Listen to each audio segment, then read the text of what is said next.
İçerisine baxın, görün necə möhtəşəm görünür.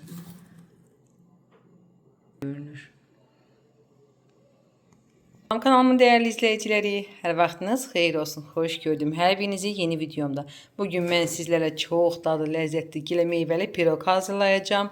Çox dadlı olur, mütləq hazırlayın. Gəlin heç vaxt ötürmədən başlayaq. Burada əvvəlcədən ərzaqları çəkib qoymuşam, həm içliyi üçün, həm də xəmiri üçün. Mütləq qeyd edəcəm açıqlama qismində və yaxud da yorumlarda. Oradan resepti götürə bilərsiniz. Gəlin başlayaq. Hazırlama qaydasını sizlərlə paylaşıram.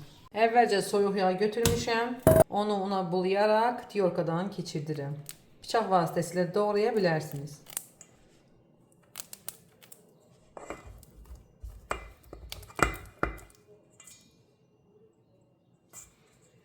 Bu cür yağı tiyorkadan keçirdim. İçərisinə şəkər tozu əlavə edirəm.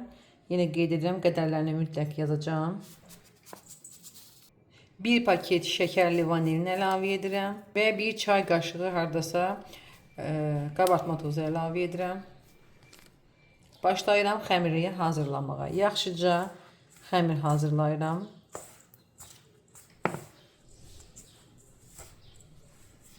Artıq hazırdır. Baxın, bu cür ovulan xəmir alınır.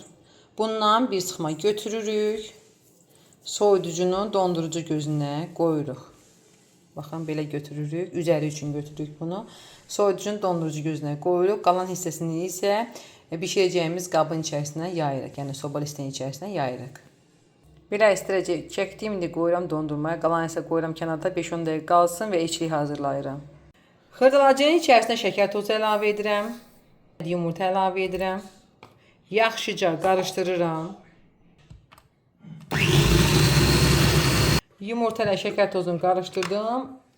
Digər ərzaqlarımız olan 2 xörək qaşığı nişasta və yaxud da un, 400 qram kəsmik əsas ingrediyentimiz olan və xama əlavə edirəm. 150 qram xamadan istifadə etdim.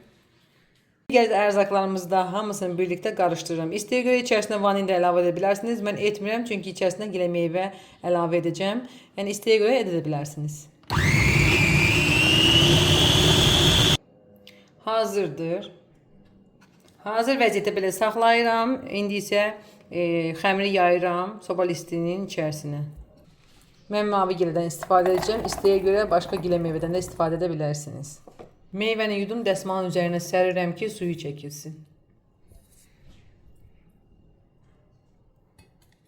Belə balaca soba listi götürdüm. İçərisinə hazırladım. Xəmiri yayıram.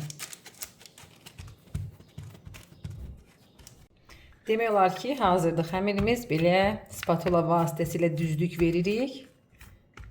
Kənarlarda çıxarda biləcəyimiz qədər, yəni istəyirsinizsə çıxardırsınız ki, içərisinə əlavə etdiyimiz kəsmikli qarışım içərisində dursun, yəni tutsun içərisində. Əvvəlcə mən içliyi əlavə edirəm. Üzərindən meyvələri əlavə edəcəm. İstəyə görə qarışdırıb da əlavə edə bilərsiniz.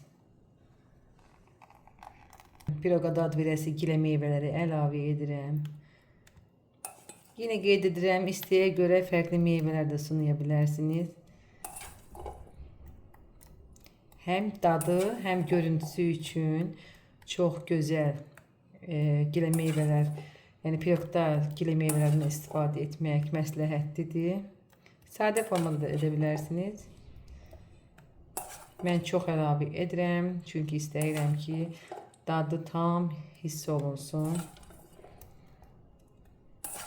Artıq demək olar ki, piroqumuz hazırdır. Bu götürdüyüm xəmiri üzərinə çəkirəm. Yəni daha doğrusu üzərinə tiyorkadan çəkib əlavə edirəm. Bu cür edirik, baxın.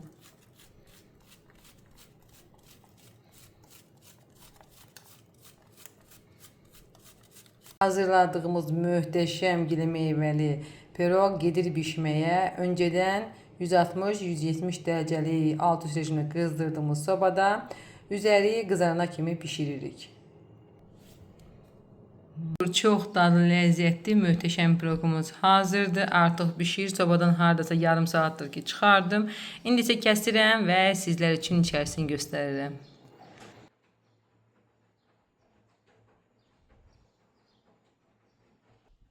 Qabdan çıxardım, kənarların belə açıram.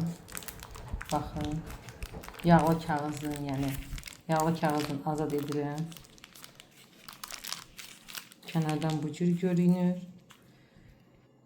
Piroqu kəsib servis edirəm.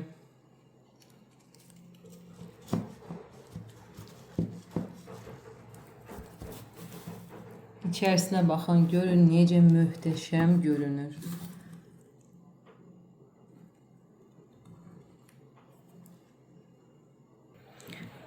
Baxın, dilimlədim. İstəyirəm ki, sizə bu arasını göstərim. Görün necə möhtəşəm görünür. Çox dadlı görünür.